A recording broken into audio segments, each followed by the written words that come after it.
guys, it's Ellie from Nails. Welcome to my channel. Today we'll be sculpting out a stiletto nail, and we are actually going to be using Polygel with a hack for some 3D nail art. So as usual, we're going to start with the prep. We're going to push the cuticles back just really gently and give them a little scrape around so that we can get rid of any dead skin. And then I'm going to go in with a cuticle bit and just come around really gently at a low speed. And I'm going to do the same on all 5 nails, by the way. And then I'm going to go in with a medium sanding band. Now the reason that my nails look a bit funny is because I've got an overlay on underneath just to protect them, so that's why they look chalkier than normal. But as I said, just to get the natural nail chalky.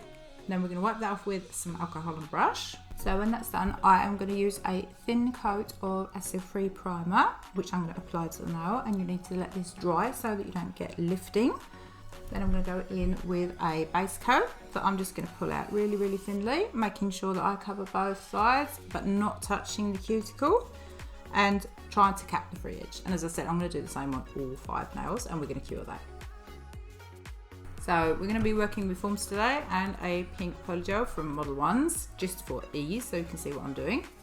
So when I use forms, I always remove the sticky tab and I place it on the back. Otherwise the form won't have any structure at all and it's going to be really hard to work with. Now when I pinch it together at the ends, I always do this first. You can see if I leave that open, that's going to throw my shape off. Anytime it's open, it's more of a square shape, so really pinch it together at the front, whatever forms you're using. As you can see, there is no opening at all. So when I apply it, I'm going to apply it slightly downwards. If I was to apply the form straight on, what would happen because it's pinched is that it would tip up. So it needs to kind of slant slightly down. I don't know if you can see that. And I'm going to focus on getting the line in the middle aligned with the middle of my nail. And when I'm happy with that, my focus is to run my fingers along the sides and secure it there before I pinch it together underneath. So I'm just going to squeeze out a really small amount, and I'm going to place it on the middle of the where the free edge meets the natural nail. And I always start by just kind of pushing it across first. I've got some alcohol on my brush so that it doesn't stick. Now Polygel is really easy to work with. And as you can see, I'm just pulling it down really gently, and I'm making sure that I have got enough on the side walls and to get a really nice shape. And the reason I've started in a little bit further up than the free edge is because we're going to give this nail a pinch. So if you just take your time and what should I say, smooth it out, you should get a great result. So I've just given this a flash cure for about half time, and I'm going to go in with my magic wand. And I'm just going to start pinching really gently, first of all at the side walls, and then I'm going to kind of follow that down. If it's too squishy, you can't do it like this. You've got to kind of find the sweet spot for when your polygel is pliable enough, but still soft enough to actually pinch. Okay, we're going to give that a full cure. So when we remove the form, we're not just going to pull it straight off because it's a thin extension. We're going to open up the tabs first and pinch the form from underneath. So I'm going to put another ball in the stress area. This is often it breaks if it isn't thick enough. And again, I am just going to start patting it across the nail and blending it down. And when I do the cuticle, I'll just push it out really gently. We do not want it on the skin. As you can see, I'm just being really gentle, and then pulling it down at the sides. Now I was missing a bit, so I can just put a little tiny bit more on and just kind of blend that really well in. And Polygel is a good product for beginners, and a lot of salons have actually started using as well with the high-end brands. So yeah, now when that's done, we're going to give it a full cure. So I decided just to add that tiny bit more because I wanted a slightly higher apex at the back just to give it some really good strength. And as you can see, I'm being really careful again when I'm going around the cuticle. Now I don't want to add any more bulk at the cuticle, so I'm just going to really focus on working it downwards, and I'm going to work on the sides, not the middle so much, because it is in the middle that we want the strength. So lay off the middle, don't pat the middle flat, keep onto the sides and you'll keep that great shape. You might find it strange that I'm not just putting it all on in one go like you see a lot of people do, but I really want this to cure all the way through, and I don't really like working like that. if you work on every other hand or several fingers at a time, because this doesn't really run, it's much better to do it in stages. And I personally feel that I'm a lot more in control of the products if I do it like this. So I'm going to repeat the process on all the other 4 nails. As I said, being super careful with the form gets pinched in at the front every time and applied with a slight tilt downwards, and just securing the form from the sides, making sure that that looks really nice and flush. And again, just gonna apply in exactly the same way. I'm gonna put a bit of polygel in the middle first and sculpt out a thin extension. When that's done, I'm going to flash cure it, and then I'm going to give it a pinch, and I'm going to build the body the same way. So I'm just going to do that, and I'll be back in a second.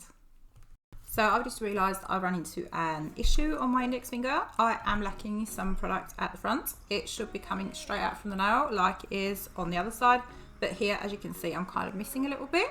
So I'm just going to reattach a form and just get it squeezed underneath. Now this is issues that you should actually fix ASAP, because you don't want mistakes following you, and sometimes it's quicker to fix them in the beginning and try to sort of desperately fix them at the end. So if you're short on products or anything's a bit weird, it's better to do it at the earliest possible stage. So I'm just going to pull that out, and I'm going to make sure I've got enough at the side walls and at the front, and I'm not going to pinch this or anything. This is just me adding a little bit more. I will admit I have cheated, because I have removed some of the bulk with my e-file first, because I want to show you the finished filing. You need to, with your file, be able to see the sort of the white side of it at all times. You can't sort of slant it, you want it going straight, and you want it to follow the curvature of the nail all the way around, so that you get a sort of a really nice even nail. And as you can see, what I'll do is I'll work a bit on one side, and then I'll work on the other side eventually, so that they're even. And I like to sometimes check from different angles to make sure that I'm actually filing enough, or if I'm starting to file too much. So I'm just going to do that. I don't know if it's easier to see if I use a buffer that's a little tiny bit thicker, but as you can see, you can always sort of see the top of it. You can, well, it wasn't as easy to see as I said, but anyway, you get a ledge and then you can just file that down. Then what I'll do is I'll just kind of follow the cuticles around, giving a nice smooth cuticle. And that's why I didn't want to go all the way up on the product, because we just need a tiny little space to work and make these look really even and nice. And then what I'm going to do when I am done with that is that I'm just going to go underneath and refine so that they're coming out really straight and nice. And if you've done the form properly and you've done a good application, you shouldn't really have to do too much filing, especially if you've done it in layers like I like to do. And if you need to, at the end, you can just kind of scrub it over with a sanding block just to get rid of any scratches. I'm going to apply a thin layer of top coat on all the nails, just being generous, but as I said, not flooding them. And I always flash cure them just a few seconds after doing 1 or 2 nails, so I don't run everywhere. And this isn't going to interfere with what we're doing afterwards, because we're doing a polygel design and that will actually stick despite there being top coat on it. I tried, because I tried to remove it. So as I said, I'm just going to do all 5 of those, and I'm going to give them a full cure. And this is what they came looking out like. I think they're sharp, I think they're on point, and you can leave them like this if you want to, because they are really nice. But today we're going to be doing a design on them. So unfortunately, polygel on its own is not easy to work with for 3D nail art. It messes and goes smushy, so I found the best way to do it is to make it into a thicker paste, and you can use either clear dip powder or clear acrylic powder. So I'm just going to squeeze out an amount of white polygel, and I've got some clear dip powder this time, and I'm going to kind of make it into a paste. Now the consistency I want is kind of a dry toothpaste. I know that sounds weird, but we're going to mix this in really well, because we can't have it running all over the place. So, because like I said, regular polygel and 3D art doesn't mix very well. And if you need a bit more powder, you can apply that if it's too wet, and vice versa. If it's too dry, you can always apply a little bit more polygel. So with the end of my cuticle pusher, I've kind of deposited a thin blob, and I am using a small acrylic brush with some slip solution on it, just to kind of push out a really nice petal.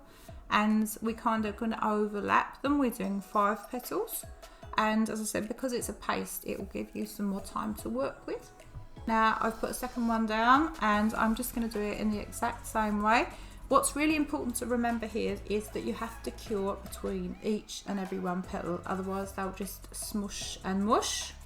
And I'm just going to kind of keep working my way around this and keep overlapping them and spending a bit of time on making them look nice. This is actually really easy to do, but like I said, whatever you do, don't forget to cure in between each little piece that you've done, otherwise it's just going to go really, really weird. As you can see, I kind of start always putting the little beads in from the middle before I press them out. And I'm going to be honest, before I kind of learnt this hack to make this kind of paste, I used to do acrylic 3D. I'm not a big fan of gel, carving gel. So if I used to do it, I did actually do it with acrylic. The only difference is here, which can be a little bit more difficult, is to actually get the little balls the same size. I find that is easier with an acrylic powder, but for somebody who just wants to use polygel, this is really, really great. And I'll probably be doing it in a lot of my videos. So as I said, they are all cured in between. Now, when that's done, I'm going to put a gem in it. Usually you can use gem glue or whatever you want to use, or a little tiny bit of clear polygel. But because I've actually got a small flat amount in the middle of this flower, you just got to see how it goes. What I'm going to do is I am just going to pick up a gem with a pair of tweezers and actually kind of just place it in the middle when I'm happy with what I've done. So yeah, I'm just going to center that, and then I'm going to give it a full cure. So what I'm going to do is I am going to top coat the nails again, and I'm also going to top coat my 3D because I don't want it going dirty. But you kind of just have to push it in and be a bit careful, but don't go over like gems and that, because otherwise they will lose their shine, and that's kind of annoying. So just take your time with that as well. And this is the final result. I am really happy with them. They were easy to do, and polygel's a cheap thing to work with. So yeah, I'll be doing this again. Thank you so much for watching. I hope you learned something, or at least had fun. So please like, subscribe, and hit that notification bell for more nail crazy next time. Bye.